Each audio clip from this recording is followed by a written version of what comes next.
A child and his friend encountered a strange man in the wild. The man held a sharp knife, and the friend left with the man alone to protect him and then disappeared without a trace. What exactly happened to them? Do you want to know the terrifying experience of a child in the wild? Subscribe to us and unveil the mystery. Where had it come from? Last night. There had been nothing in here. The shed had been locked and, as far as I was aware, the only key to open it was in my possession. How had this meat gotten in here and who was responsible? I took a step inside feeling perturbed and perplexed by the discovery. There was just under a dozen chunks of flesh, all lean and expertly cut, glistening red in the morning light. I wasn't familiar with meat in this form, so I couldn't tell which animal it belonged to, but I could tell it had been prepared recently. All of a sudden I felt unnerved and unsafe. What was going on here? This was supposed to be my property, yet someone had clearly been creeping around here last night, hauling slabs of meat into my shed. I didn't like the thought of it at all. As I tried to sift through my thoughts, I heard approaching footsteps from behind. My heart pulsed faster as I turned around, not sure what to expect.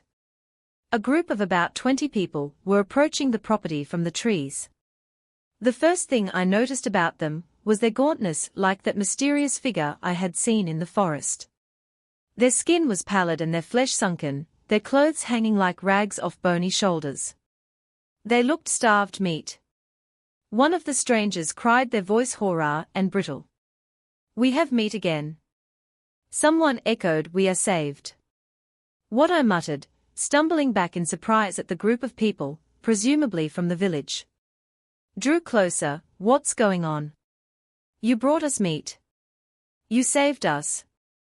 The older villager, at the front of the mob, said, reaching out his hands in a thankful gesture. Before I could do or say anything, the villagers piled into the shed and began removing the meat from the hooks, slinging it over their shoulders with joyful cries. "Wait, what are you doing?" I blurted, asked at their actions. The man from before tottered up to me, his eyes sunken and his cheeks hollow. "Thank you. We are so happy. The slaughterhouse has a new owner." He seemed about to turn away, so I quickly grabbed his arm, my fingers digging into his flesh. "Wait, what's going on here? Where did this meat come from?" A slow smile spread across the man's face, revealing pink toothless gums. "You don't know. This place is cursed. See," he pointed into the shed and I followed his gaze. Fresh meat was starting to grow from the hook, materializing from thin air. The flesh grew and expanded until it was the same size as the others, and one of the villagers quickly removed it from the hook. I stared in bewildered silence, struggling to piece together what I was seeing. What was happening here? Where was the meat coming from? How could it just appear like that? I still don't understand. I finally uttered in a hoarse whisper. It felt like I was in the middle of a dream or a nightmare. "The hooks give us flesh." The man said. I shook my head, "But where does it come from?"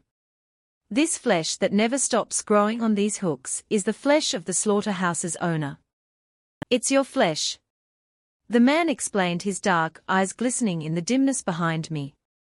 Meat continued to grow from the hooks and the villagers continued to harvest it. "My flesh." I whispered, the words sticking in my throat. "What do you mean?" I looked down at myself. I was still intact. How could it be my flesh? "It's a reproduction of your flesh. This flesh never rots, never goes bad. It is as alive as you are." The man still wasn't making sense. How could it be my flesh? How was any of this possible? The villagers this place were crazy. The longer I stayed, the more danger I would be in. I had to leave as soon as possible. As if reading the thoughts on my face, the man placed a hand on my arm, a warning look in his eye. "There are conditions you must follow. However," he said, his voice a low rasp. "If you ever leave this town, your bond to this place will be broken and the flesh will start to rot. My mouth went bone dry, the ground feeling unsteady beneath my feet. You mean, the man nodded, when the meat begins to rot. So your body will decay and eventually perish, and we, the ones who rely on your flesh, will starve. You have no choice but to stay here for the rest of your life and feed us with the flesh from your body. That is your duty, he said, tightening his old crooked fingers around my arm. There is no escape. You must accept your fate or wither away, just like the owner before you. It was nearing the end of the summer of senior year, and my best friend, who I'll call Will, was leaving to go to college about an hour away, so he wouldn't be able to hang out with our friend group for the rest of the summer. He wanted to have one last hurrah, so we decided we would go walking along the train tracks behind our school, our favorite hangout spot. Only one friend, who I'll call Miles, was able to join us from the get-go, but a friend named Chris texted us saying that he would be able to meet up with us in just a little bit. The train tracks were separated from the school parking lot, with stretches of woods, with it probably being an 8-minute walk to actually reach the train tracks. The woods to get to the tracks were a cross-country track route, so there was usually a path carved out for us. However, since it was the summer and there was no practice, a lot of the surrounding bushes and plant leaves had grown over the paths, obscuring a lot of what we had to walk through. It wasn't that bad, though, just a noticeable difference, and we were able to get to the tracks fine. We walked a bit further along the tracks before we decided to go off across another track-friend path that led to a clearing. Just to explore a bit more along the way, we passed a completely pristine bike, which we were surprised by, wondering why someone would just leave it out there. They probably just assumed no one was going to be there, so that it was a safe place for it. We got to the clearing and Will and Miles wanted to climb some trees. I stayed down because I'm quite vertically challenged and a lot of the climbing required holding onto branch that I could not quite reach. Only one tree around was suitable for climbing, though, so Miles climbed it first, keeping his phone down near me, with Will going up afterwards. He stayed hanging on the tree for a little bit with me and Miles talking up to him when I noticed a person come into my peripheral. It was a middle-aged white man in a windbreaker. I couldn't tell much else, though I was a bit uneasy, as it was an overcast, even drizzly day, and I didn't expect anyone else to be out, let alone a grown man. I kept my peripheral on him and expected him to just keep going along the path, but he stopped walking about 20 feet away from us. Miles noticed him too. He greeted us, saying hey or how are you doing? Or something, and I instinctively kind of muttered something back with a wave of the hand, but then he just continued standing there, not even keeping up conversation or anything. Just looking. I could tell Miles was kind of freaked out too, but Will wasn't exactly getting the memo. I went to pick up Will's phone, that was now on the ground, and said we should go back to meet with Chris, and Miles agreed with me, saying that he should be there soon. Will began to climb down, and we left the clearing from the path. We came on pretending to not acknowledge the man, who was still just standing there and making different uneasy small talk. We didn't turn back to look, though, and once we were far enough away, assumedly me and Miles commented on how we thought that guy was going to do something, and Will jokingly said that we were too paranoid. We ended up meeting up with Chris and the rest of the day was fine, but still I wonder what the man wanted. Was he just mentally ill or something, or just awkward? Maybe he was homeless, as tents in that area of the forest were kind of common. Was he maybe the owner of the bike that we saw, and wanted to make sure we weren't trying to steal it? Of course, there's no way to be sure, but both me and Miles had a gut feeling that we definitely should not have stuck around there to find out. I once knew this maintenance guy who told me this gruesome story at the time this story took place. He worked at a lower-class motel that sat in the heart of his downtown area. The motel featured a historic 2-story building with individual cabins near the back of the property. For this particular story, an older gentleman requested one of the private cabins for a week while his home was being either worked on renovated. But no one really remembers exactly. Everything went normally with the guest at first. His comings and goings were as expected as far as normal motel guests go. He would come and go maybe once or twice a day. In fact, the guest was so normal that no one even noticed that they had not seen him in about 4 days or so. As per usual protocol, the motel front desk staff first attempted to check in on the guest on the day that he was set to check out. After a few attempts to speak with the guest by calling his cabin and also by knocking on his door, the front desk staff had no other choice but to call upon the maintenance guy for the master key. When the maintenance guy tried and failed to get an answer at the cabin door, he had no other choice but to use his master key to open it. But as soon as he opened the door, a horrid smell hit him like a freight train. Take into account that it was a hot summer day, and where we live does get hot, and I mean desert hot. Unfortunately in this case, the AC in the guest's cabin was not on that day. So, as you can imagine, the maintenance guy started to gag without even having entered the room for inside the motel's cabin. Laying on the bed was what remained of the missing guest. The man had decomposed so much already that he was practically beyond recognition already. According to the unfortunate maintenance guy, the body was literally pooling in its own liquid on the bed. When a body rots within the 4 walls of a small room, especially, the moisture from the rotting body stays in the air inside the room. As a result, the body can't dry out, and that encourages more insect larvae to form faster than outdoors. That and the lack of direct sunlight, as insect larvae prefers shadier conditions in order to thrive, causing decomposition to take place faster indoors. So when the coroner arrived to pick up the body, they were only able to get most of the body instead of all of it. So unfortunately the poor maintenance guy was stuck picking up the pieces. Literally in my opinion, and his hazmat should have been called to clean up the gruesome scene in that small motel cabin, but unfortunately the poor maintenance guy got stuck disposing of the mattress soaked with the man's fluids. After all, the maintenance guy was only doing what his boss told him to do. The real kicker is that the very next day after the room was cleaned, the motel staff moved a young woman right into that very same cabin.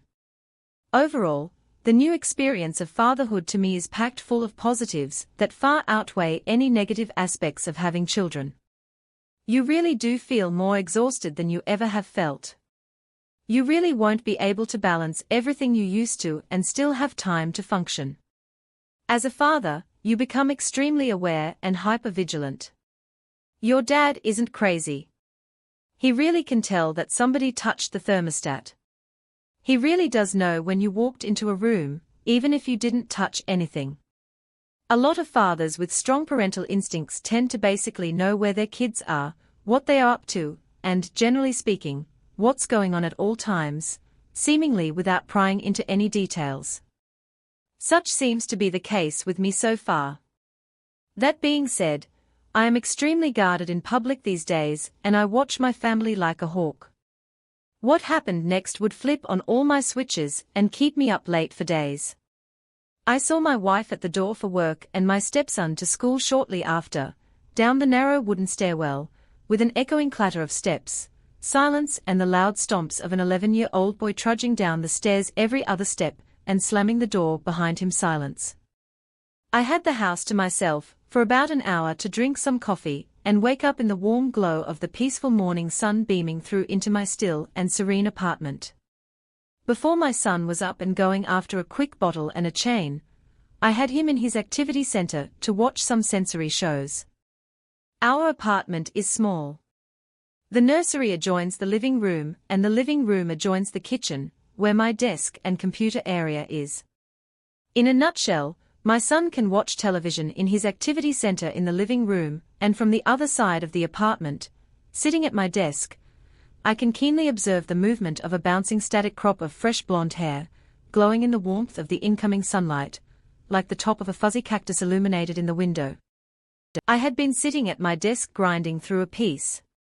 I was writing 3 or 4 cups of coffee deep, and still without breakfast. I was stuck in writer's block at this point, and just sort of staring at the screen trying to figure out where to go. I needed some air. I grabbed my cup of coffee in my vape pen and opened the curtain, so I could easily see in through the window to watch my son from this angle. I could see him happily playing away, turning and bouncing from this way to that, occasionally stopping to glance up at the television. This balcony looks out far into a field on one side and has a thick grove of trees to the left, shadowing my backyard and the neighbors in a thick blanket of lush green and dark shade. My back deck has since become a quick escape for me and something I found grounding. It would take me a while to find that peace in my space again, when I looked over to see some recycling. That didn't quite make it into the bin, and I bent down to grab it. I looked up and at a quick glance through my reflection in the double pane of glass, just ahead of my nose, I saw the figure of a large man standing alone in my living room between the doorway and my son, seemingly staring down at him and observing for whatever reason, I don't even want to know. My heart began to flutter to stomp, as my vision began to narrow, my mind racing. In response to this, I quickly barreled in through my kitchen door and basically leaped into the kitchen in a panic. There was no one there. The apartment was empty, save for my son bouncing away and babbling away playfully. I quickly checked all the exits and the potential open windows, closets, and down the old stairs to the front to no avail. It didn't take me very long to realize that there was no possible way that in that time I got into the living room. I wouldn't have heard somebody making a quick exit down the stairs or out of a window. If there were indeed an intruder in my home, relieved that my boy was safe and everything was okay. I started to let my guard down and settle down, as in the experience came to an apparent end, but it still left me pretty shaken up. Maybe I was just tired and stressed. I'm not sure what happened or why, but the more I sit and dwell on it, the more and more I'm convinced that there may have been something more at work here that was not meant to be seen. As time goes on, I often try to forget about it, but on those restless nights when I find myself awake, I can't help but recollect as I hear the soft creaking of the stairwell, now louder than ever before. Back in 1997, when I was a senior in high school, I was part of the guitar player skateboarder stoner groups. My name is Peter. I had a good friend who played bass guitar in my band. His name was Ruben, and he had a younger brother named Guri, who was a freshman. We let him play keyboards in the band. Ruben was very charismatic and outgoing, but Guri was more quiet and reserved. One day I was hanging out at their house in Murrieta, California, and we were all getting stoned and drunk. I wound up hanging out with Guri in his room and we listened to Black Sabbath, Zeppelin and Panther. He winds up giving me a t-shirt that was Black Sabbath. Please note in the background of the shirt there was a hanging noose. More about this later. Anyhow, most people didn't really engage him too deeply, but we had a good conversation and he started opening up to me about life and stuff. He wound up selling me an Epiphone Les Paul guitar that was black. It was a really cool guitar that he really liked, but for some reason he let it go to me for a good price. I remember several weeks later, when we were all getting wasted at Zapopan Park in Rosemary. Gary took off from the group on foot to go see a gal he really liked. He came back the following day looking dismayed. I got a call from my lady friend Alexis on April Fool's Day, and she told me Gary was gone. I called BS, but Alexis wasn't one to mess around like that. She had a big heart, the hippie type. She told me that he took his own life in the garage. I couldn't believe it was a hanging. I wasn't very close with him, but it was very tragic. Nonetheless, it turned out he was into some heavy stuff like crack and smack. I never knew that. Several months later, I was hanging out with some character named Skylar. I met him at work, where I used to scoop ice cream. We would smoke up and do other things. He was a weirdo, but then again I'm weird too. He was okay by me. One night me and Skylar decided to get wasted in the San Gabriel Mission Cemetery. He started rolling up joints on a headstone. I told him to have some respect for the dead and use some notebook paper. At least I had some in my backpack. He did as I told him, and a short time later we were smoking up. After I took a few rips, I felt someone or something watching me. I turned to the left of me where the wall was, and I saw someone sitting with their back to the wall, cross-legged and cross-armed. It was Giri. He was wearing his typical skater stuff, a beanie, some old-school Vans, black Dickies and a Kai Chin Chong sweater. He was just staring off into the cemetery. I was completely freaked out and did a double take. He was still there. I did a triple take and he was still there. I was scared, but more flabbergasted than fear. It was just so bizarre. Giri was like 15 feet away from us. I had looked away, and when I went through my thought processes, he was gone. The final time I looked. I don't know why he appeared to me, as no one has ever mentioned this happening to them. Maybe I was the cool older dude who bonded with him when others weren't listening. I'm not sure. I wish I kept his guitar that he sold me, but it's in good hands. I had shortly sold it to a neighbor friend, who still plays it to this day, 27 years later. Alex the Punker, but I still do have that t-shirt. Gary gave me the Black Sabbath shirt with the noose in the background. Giri, I haven't forgotten you. I know we weren't close, but I will always appreciate you visiting me that day at the cemetery.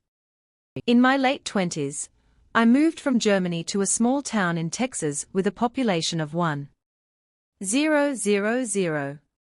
The location was almost a 2-hour drive to the nearest bigger city. As an avid, lifelong animal lover, I got involved with the local humane society and animal shelter there. I learned to my horror that all of the wildlife in need of help was being euthanized because there was nobody who would take on the rescue missions. Fast forward a year, and thanks to the gracious support of the Boy and Girl Scouts, I had a fully built rescue with enclosures, cages and necessary facilities to obtain a wildlife rehabilitation permit from the state. After a thorough inspection, I also received help in donations from the local population, such as blankets, animal food, crates, etc. During one of those visits, I met Richard. He was the typical redneck living way out in the country, relying mainly on hunting and growing his food. When in town, he would drop off any extra food that he had left for my animals. Over the next few years, he often came around to lend a helping hand, cutting down trees, repairing things and providing supplies. He was a good friend, and we would talk for hours about personal issues. Richard was a rough guy, and although he bragged and exaggerated, he was always respectful and polite to me. He never hit on me in any way. He was just a good friend whom I knew I could call when I needed him and vice versa. Richard was a single father living with his parents who helped him raise his son, Rich, after the mother ran off chasing a drug habit. I met his son a few times and watched him grow up when he was a teenager. They often came by after attending a gun show, shouldering rifles and bragging about their weapon collection. I felt very uncomfortable during those visits. You don't see many weapons in Germany and ending up in Texas. That was a huge part of my culture shock. I still haven't gotten used to it after living in this country for more than 30 years. One day Richard came by to drop off some bones for the dogs and we got to talking. At that time we had known each other for about 5 years. That was when the creep factor came into play. He had consumed some shrooms and was weirdly high. He proceeded to tell me how he liked to go into the city and pick up prostitutes. He got into a horrible rant that appalled me, but he was so into the zone that he just kept on talking, describing how he had taken 2 of them home on 2 different occasions to his trailer on his parents' property, and put them through terrible things, too terrible to repeat. He then described how he took the life of each one, burned their bodies and scattered the remains for the animals. After he left, I was stunned after running it by my husband. We decided it was just one of his madupe stories. There's no way that he really did that, and we convinced ourselves of that. We did confront him about it the next day, when he was sober, and he laughed it off, confirming that he just made it up after watching a scary movie. While on shrooms, fast forward another 5 years, he met a woman and started a relationship. I met her Tammy a few times and took to her immediately. She was warm, outgoing, sweet and caring. They got married and we lost touch for another year. I assumed they were in their honeymoon phase and were just content with each other. Then one day he messaged me, telling me that Tammy was diagnosed with stage 4 breast cancer. My heart broke for them, so I messaged her, asking how she was doing. I was not prepared for what she told me. Next, shortly after they got married, Richard showed his true colors. He began hurting her, controlling her and eventually kept her confined to the trailer against her will. She didn't dare call for help and try to flee because he promised to end her. If she did, she didn't doubt it for a second to top it all off. She said that Richard refused to pay for her chemo and literally forbade her to go through with it. She said she had decided to do it anyway and was going to go to the clinic the next day. I promised her I would talk to Richard at the time and see what the problem was. The following morning, Richard messaged me stating that he had just found his wife dead in bed. The cancer must have killed her. He said there was no autopsy. She was cremated within 48 hours. And that was that. I don't think I have to describe what was going through my mind right. I didn't want to believe that he had a hand in his wife's death, but the red flags were undeniable, yet I didn't see that there was anything I could have done. Call him on it and risk having him turn on me, talk to the police about it after she had been cremated, contact her parents, and tell them what I suspected. I didn't believe any of it would have made a difference and maybe would have made it worse, so I did nothing. All I knew was that I did not want to be around him anymore. Thankfully, he never tried to contact me after that, and I certainly didn't reach out to him either. Fast forward to December 2021. A mutual friend messaged me with a link to a news article at County Sheriff's Office investigate death of father and son. A man in his 50s reportedly upset that his father had cut him out of his will, shot and killed his own son on December 14, then turned the weapon on himself. 8th County Sheriff Matt Coates said deputies were called to the scene at about 10:30 p.m. after the victim's grandfather discovered the bodies inside his home, and Pau Richard Kendini Jr. had apparently been playing video games when his father walked into the room and shot him. Coates would not give an official statement about the murder-suicide, saying the case is still under investigation. He said the killing had to do with money and the grandfather's will. Autopsies on both men are pending. My jaw dropped to my knees. It felt like I was in a movie. I needed to find out more to be able to process this. So I contacted Richard's ex-wife. She didn't even know it yet. We talked for hours about his abuse, his grandiose narcissistic personality, his murder stories, how we had almost killed her, and how she got out in the last minute. My entire world fell apart. How could I have been friends with such a person for over 20 years and not caught onto it? Shook my ability to trust my fellow human being to the core. We decided that she was going to contact the sheriff and let him know about the prostitutes that he allegedly murdered and our suspicion about Tammy's passing. Richard had told her about 3 murders, one more than he told me. Unfortunately, the sheriff shrugged it all off. There was no missing persons reports that would fit those alleged crimes during that time. There's nothing that can be done or proven regarding his wife's death, and there's definitely not enough public interest to pursue any of this further. And that was the end of it all, and I'm left with the big question of whether my friend of over 20 years was a serial killer. This story took place during my sophomore year of high school. To preface, I'm 20 years old now, so this was about 4 or so years ago. In late 2019, homecoming season was rolling around and sophomore year of high school was when us kids really started turning to teens and throwing real parties. The big thought on just about everyone's mind was who was going to take one for the team and have the homecoming after party.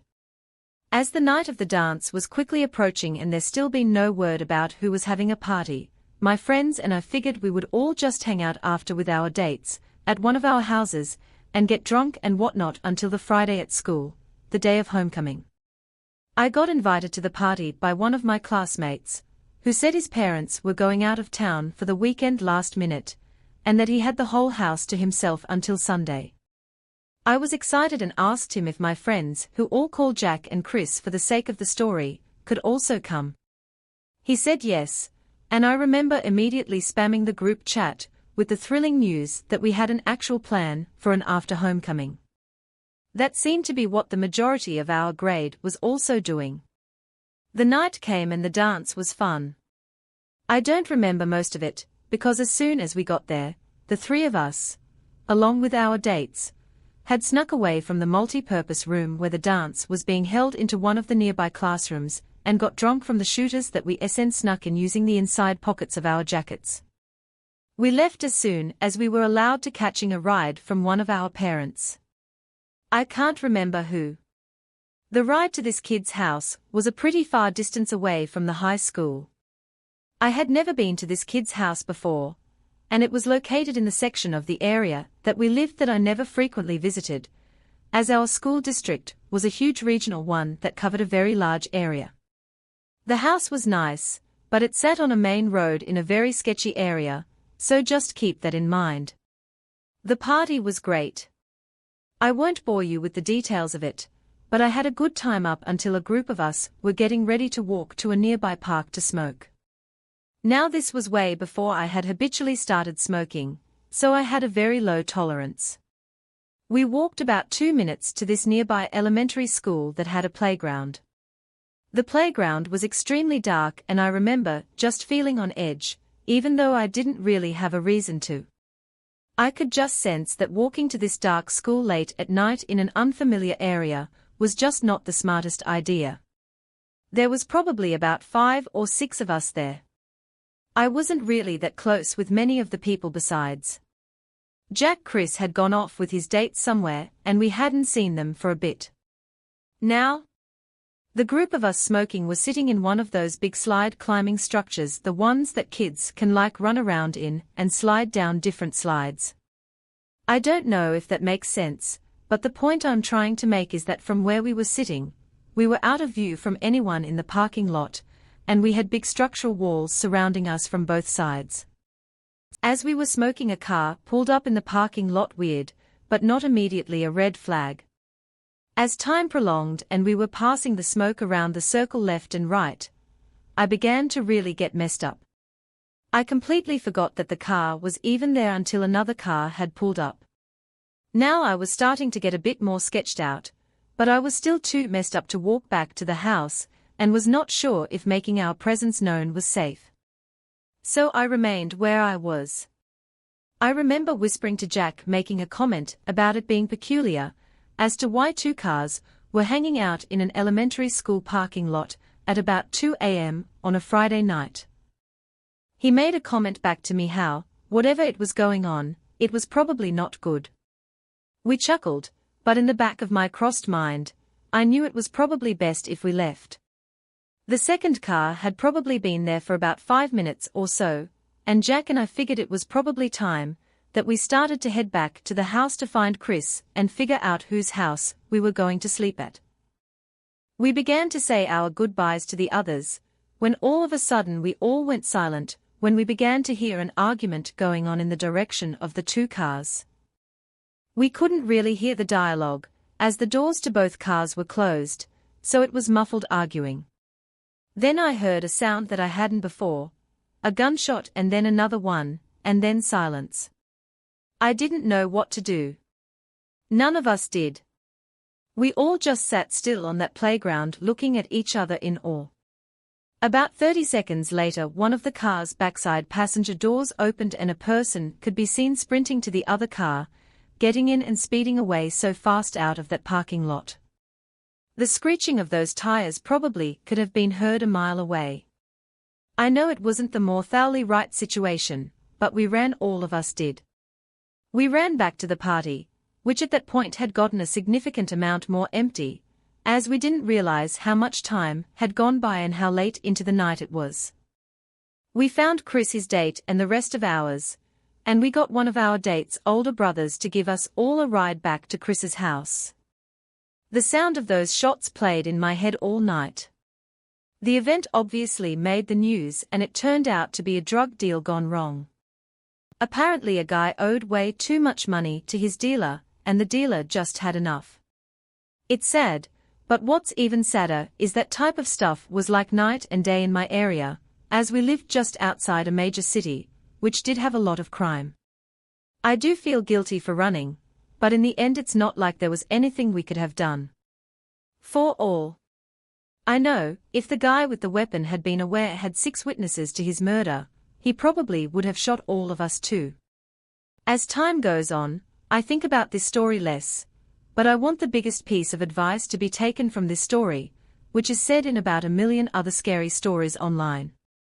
Stay aware of your surroundings if you have a feeling of uneasiness, even with how impaired I was that night.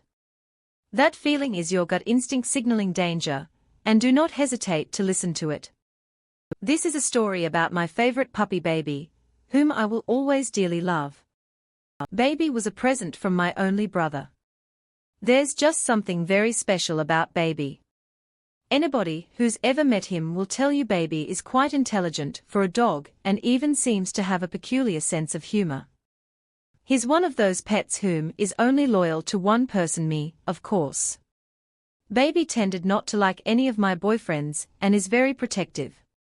Finally, though, I met this guy who I'll refer to as George, that was able to make a connection with Baby. Whenever George would come over to visit, he would bring a nice treat. Slowly over time, they finally bonded and we all got along together quite well. But Baby was always my dog first and foremost. George loved the outdoors and to go hiking. At first we would go alone, but eventually I was able to convince him to let Baby come along. Baby absolutely loved the outdoors, and would often run ahead of us to explore. I never kept him on a leash. He was so well behaved. George liked to play fetch with Baby as we walked through the woods. I should mention that George would always carry a weapon whenever we went for a hike. He had served overseas in the Special Forces, and said you could never be careful enough. George taught me how to shoot at a range, for what he said was just in case. Eventually we started to do backpacking trips, which culminated in a trip to a well-known upstate mountain range. This would be a 2-day trip to reach a beautiful view at the mountain top. The first day the trail was quite steep and slow-going. We had gotten a slow start, and as night began to fall, we came across a small shelter on the side of the trail. We decided to make camp there, as it seemed just perfect. Sometime, not too long after we finished dinner, there came the sound of another party making their way up the trail. It turned out to be a group of 3 teenage boys and their dad. Rain was just starting to fall, and the father asked us if we could share the shelter with them. They looked like locals ill-equipped for the trip, and were lugging a huge cooler amongst them. George pointed out the shelter was too small to hold everyone. The father replied that they had no intent to turn back or go on. We would just have to make do at this point. George empathetically said no, they were not welcome. Baby was laying beside me and started to growl again. The father argued, stating the shelter was public and they had just as much a right to it. George just shook his head. All right, fine, the father finally said with a frown. The rain was coming down steady now. They went over to the other side of the trail and set up a top to shelter under. It turns out they had brought a small grill and charcoal to cook their greasy steaks. Baby intently watched their every move. I should mention the boys were quite big, like their dad. I could see them staring at us over the firelight, as they chewed their meal in the rain. Eventually I had to go. If you know what I mean. George told me to go behind the shelter and be quick about it. I got out of my sleeping bag and put my boots back on. Baby followed beside me as I made my way around the shelter and squatted. I heard a twig snap and looked out into the forest, even though it was dark. I could make out the shape of one of the teenage boys watching me. Baby immediately let out a loud bark and shot out into the darkness. As I pulled up my pants, I could hear the father talking again. He must have come back over to the shelter and was arguing with George. I heard Baby barking as he chased after the teenager, Barb Baby. I called out, but he didn't return. There came the sound of a scuffle inside the shelter. I came back around the shelter to see the father was grappling with George. One of the other boys had come across, as well, and menacingly flashed a knife at me. He had this creepy smile, which revealed a few missing teeth. Then there came a stark scream from behind the shelter. Baby must have got a hold of the creep that had been watching me. The boy holding the knife yelled Tom and ran off into the woods. The other teenage boy had come across the trail now and was holding a big stick. He dove into the shelter and immediately started hitting George. One of the other boys had come back and started towards me, and I sprayed him in the face with bear mace. Immediately he dropped to his knees screaming bloody murder. I heard barking again as Baby crashed through the foliage, leaping into the shelter. I should mention Baby is a Rottweiler and was full grown. His jaws clamped down on the teenager's arm holding the stick. I could literally hear bones snapping as he screamed, and Baby twisted back and forth. By now, George had gotten on top of the father and drew his weapon. "For the love of Jesus, call off your dog," he cried. George got up watching him. "Baby, let go," I said. The boy was sobbing like a baby as he cradled his ruined arm. "Get out of here now," said George. Baby growled again, baring his teeth. The other boy had returned, standing silently beside the shelter.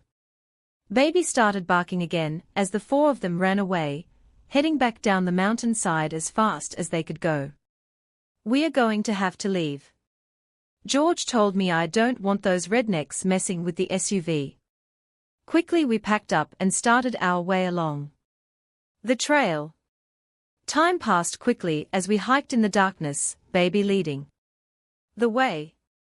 By the time we reached the trailhead, we could hear a vehicle revving as it peeled out of the parking lot. George drove us to a motel where we spent the rest of the evening. Baby laid out at the foot of the bed, sleeping like a child. It would be some time before we went hiking again, but we never returned to that particular mountain. I'm from a small town in northwest Wisconsin, and to give you an idea of how small this town was, we had a gas station and a bar. The population was about 112 people, I think, at the time, and it was mainly older folks. I lived on the outskirts of this town with my grandma and my two sisters. We lived in a parsonage, and if you don't know what that is, it's basically a house that's close to a church. That way the pastor could live there and stay close to it. But this house was rented out by the church, and my grandma was the one paying. It was a very nice house. It was across the road from the church, and when looking at it from the road, we had a graveyard on the right side of the property. It had 4 bedrooms, 1 bathroom, a 2-car garage, and everything was on one level besides the basement. Now surrounding the left and backside of the house was thick woods. It was a mix of pine trees, oak woods, and very tall grass. During the summer, it was a very beautiful spot, and me and my sisters would play in the forest all summer long. Now on to why I'm telling this story. The other day I had a conversation with my grandma. She's getting up there in age, and has started telling old stories from when me and my sisters were kids, and this one had me remember that I had this friend that would play in the forest with us. They were tall and dark, and they never came out from behind the trees. I remember him being tall, like, really tall, like 7 feet up the tree is where his head would poke out from. The only part one remember king was the deer skull that it wore on its face that would poke out every once in a while. I don't feel fear when thinking about this creature. I'm just going to call it that because it definitely was not human. I feel protected when I think of it. Me and my sisters always played hide and seek with it, and this creature actually made noise when we found it while playing or talking to.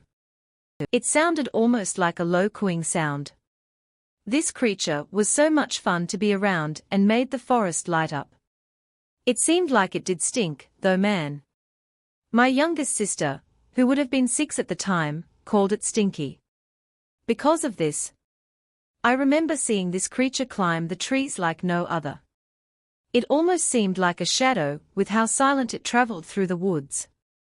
One day after school, my sisters and I got home and went to the woods, and we saw a small fort built out of sticks and whatnot, and we assumed it was built from the creature, and we played in it and made mud pies and whatnot. But then we heard my grandmother screaming for us to come inside, and in a panic, since Grandma never did this, we all quickly ran inside, and once we asked her what was wrong, she locked the door behind us and told us to duck down while she tried calling the police. And then she whispered there was a man lying flat in the grass. How did you not see him? I was in shock and was wondering what the man wanted. My younger sisters were crying at this point, and me and my grandma tried to calm them down, but nothing was working. About 10 minutes later the local cop shows up, and my grandma explained what she saw. The cop went around the property to see if the guy was still around, but he didn't find anything. Then he informed my grandma that if he shows up again, call them ASAP, and then he left. My grandma didn't let us play outside for a few months, and it really sucked because I was just coming into my pre-teens.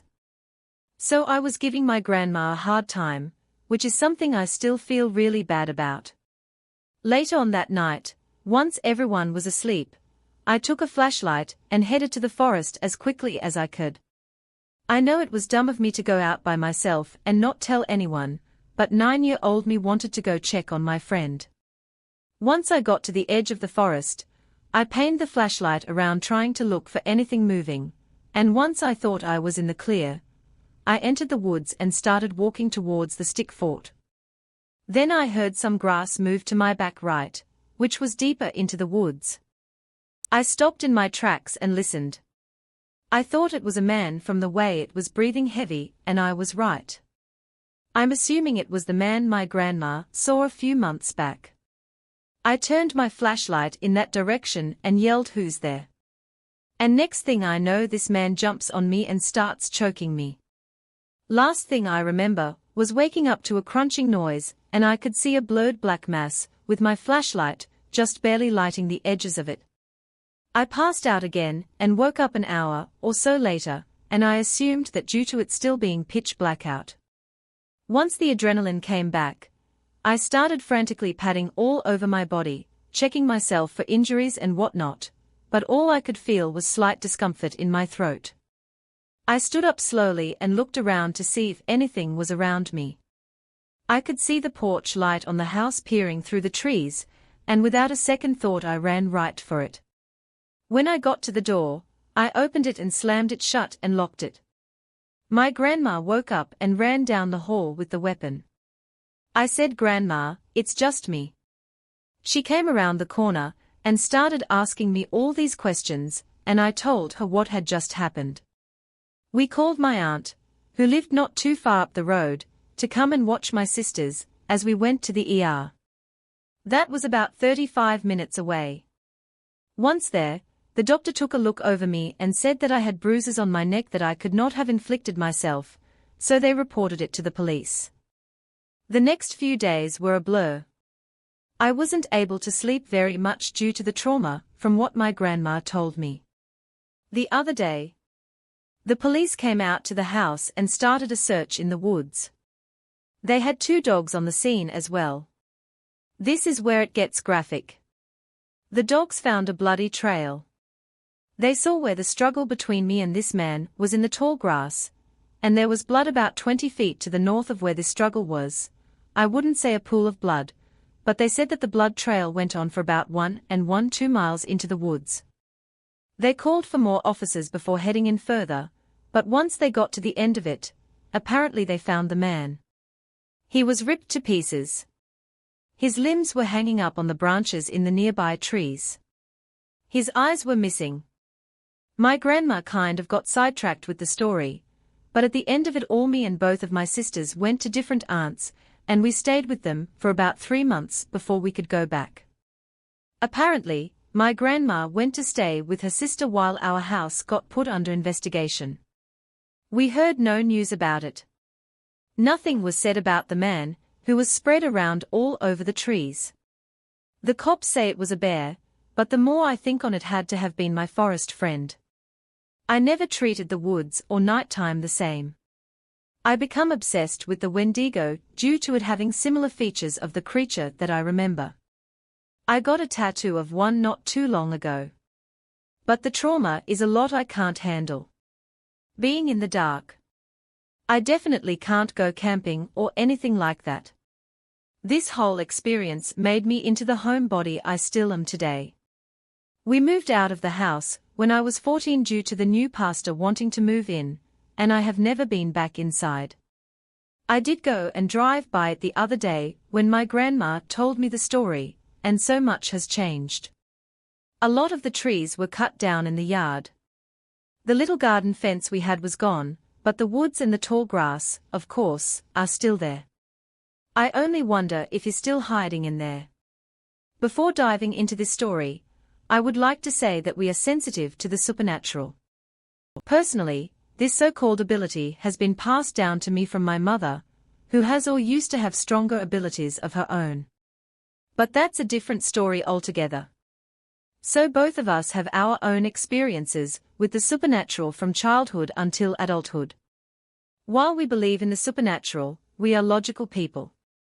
When we have strange encounters, we always break them down and consider all logical possible abilities. However, there are strange eerie moments where reason simply does not exist, where previously ordinary surroundings are stripped of their everydayness, and only intuition makes sense. Almost as if you could say the veil is thinning and an entrance to a hole is opened. The story that I will share is one of those experiences. During the height of the pandemic, my husband and I built our home in a sleepy seaside town. The land itself has a history, and it was formerly used as a farmland in mango plantation many decades ago. The land had been in my husband's family for a while, and even though the lot is huge, not one family member has decided to use it until we came along. The story goes that my husband's grandfather paid a hefty price for such land. His relationship with his siblings. Apparently they fought over ownership of the land, and while my husband's grandfather successfully inherited it before he passed away, it came with a lot of heartache, tears and lost relationships along the way. His purpose has always been to pass down the lot to his children and grandchildren for future use. Due to this, my husband's relatives refused to sell their respective lots for profit, believing that their grandfather's soul would not be get rest knowing the land has been lost from the family, while some relatives have decided to sell their shares today. This was not the case only a few years back. The entire lot is quite sizable, at about 4,000 sqm. Our lot itself is not as grand at about 400 sqm on top of it. We built a modest duplex with a porch. To build this house, we had to have a few trees cut down to make way for the foundation and the walls. In the Philippines, we believe that creatures dwell in the trees, like the caper agda and dndi. Although we do not necessarily believe in the existence of these beings, we still respect these superstitious beliefs as part of Philippine culture and tradition. Before cutting trees, Filipinos have their rituals to ensure we do not unknowingly cut down a tree where a supernatural being is living. Before cutting down a tree, a person strikes the trunk with an axe. It is believed that if the axe sticks to the trunk, you are allowed to cut down the tree, as no creature dwells in it. However, if the axe falls to the ground or does not stick to the trunk, a creature may be living inside it. When it's the latter, we bring offerings of food to the tree to respectfully ask permission from the creature to let us cut its home down. We hired an experienced contractor to do the job, and he usually performs this on all construction projects that he manages. This ritual is almost an unspoken rule among Filipinos, and is a commonly accepted practice in rural and modern areas. People just go along with it as something. That's part of the way that we do things here, and regardless if you believe in it or not, what's the harm in complying, right? Some of this is driven by fear, as there are instances when trees are cut down and construction crew members die unexpectedly, or businesses, bad luck is attributed to the place being cursed, or haunted from angering a spirit or entity. Anyway, we had a couple of trees cut down. Some believed to be as old as my husband's grandfather. The construction of the house was completed and we moved in only a few months after. The house is situated near the center of the lot, which means to get there you need to drive up a few meters on a makeshift gravel path connected to a back road. This makeshift path is surrounded by dense bushes, grass and trees. You make a sharp turn where your vision is clouded by tall trees and bushes and suddenly see a house in the distance. We had the electricity company make a connection for us, as our area is quite remote and there are no light posts, as it's private property, so when night falls, it's eerily dark and quiet. When people asked us where we lived, we used to joke that to find our house you have to pass the gateway to Narnia.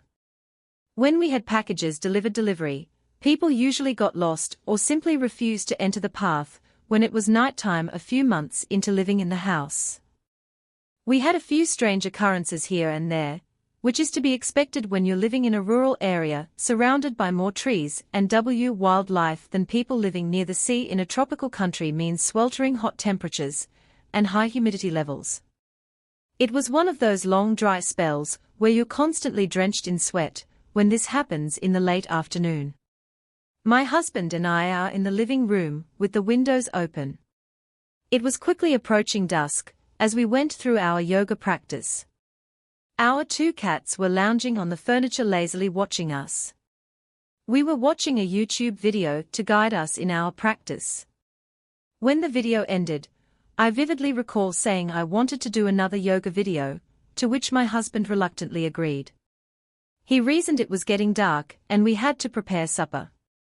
Plus the weather seemed unusually cool today, which meant it got dark much quicker. I realized that was true after another sweltering hot day.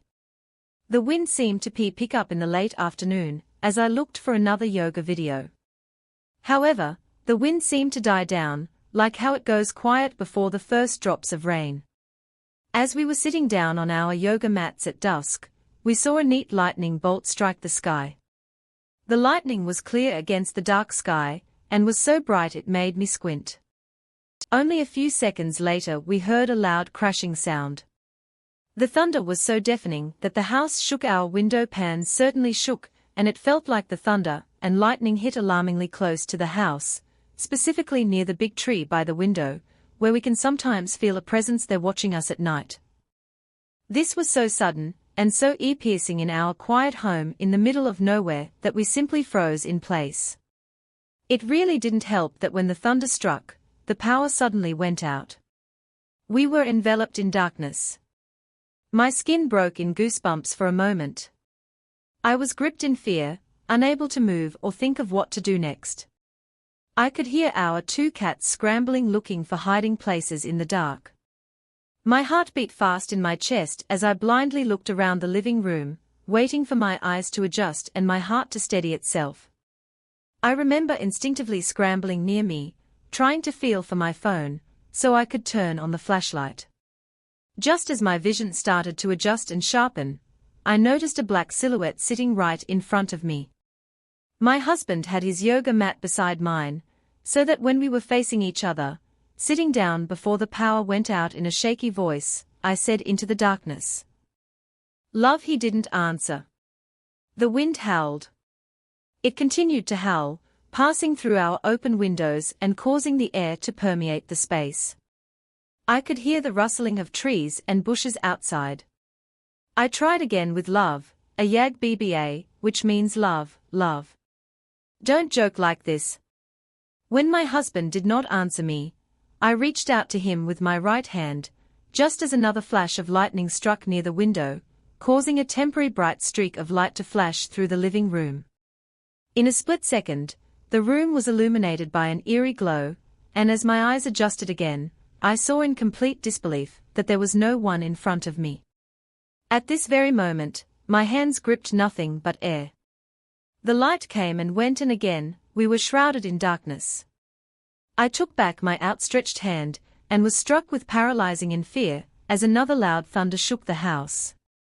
At that moment I felt myself shrink, like somehow the four corners of the house seemed impossibly huge, and I was just a tiny thing on the ground. My heart sunk into my stomach, and I felt something else, another presence in the house. But it was different this time, not the usual feeling I had when I sensed another presence in the woods, or by that mysterious tree near the window. I felt like something had shifted when the energy from the thunder and lightning struck our home, like a door had been opened, and there were these things I could not put a name to entered the space, their magnitude and presence so profound that I was an insignificant living thing that was simply taking up their space. I was hit with the type of primal fear that causes you to shut down, where all logic just leaves your body. I had never in my life felt that kind of fear. This was different somehow, like my insides were screaming at me to run, but my body refused to get in sin. I was running on intuition, and my intuition told me to look for light, any light source.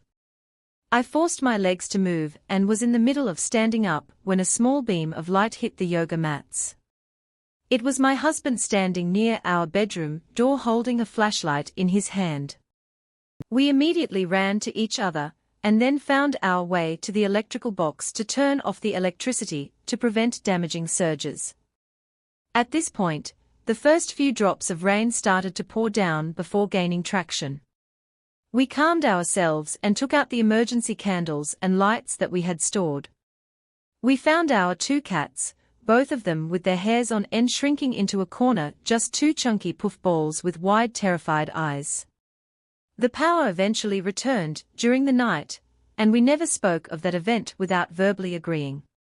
We each always made sure to keep a light in each room on at night and stored backup candles and emergency batteries in case of a sudden storm and power outage shook our home again. The first time we let our thoughts from that experience manifest themselves into our reality was when we took a trip to the bustling city a few months later. While we didn't plan on talking about it, it just felt safe to do so away from the house, like speaking about what happened. Where it happened would somehow welcome whatever mysterious entity or power was in play that day into our reality. From sheer belief alone. Understand that we weren't dying to talk about. It just never came up, and we never thought to bring up the topic.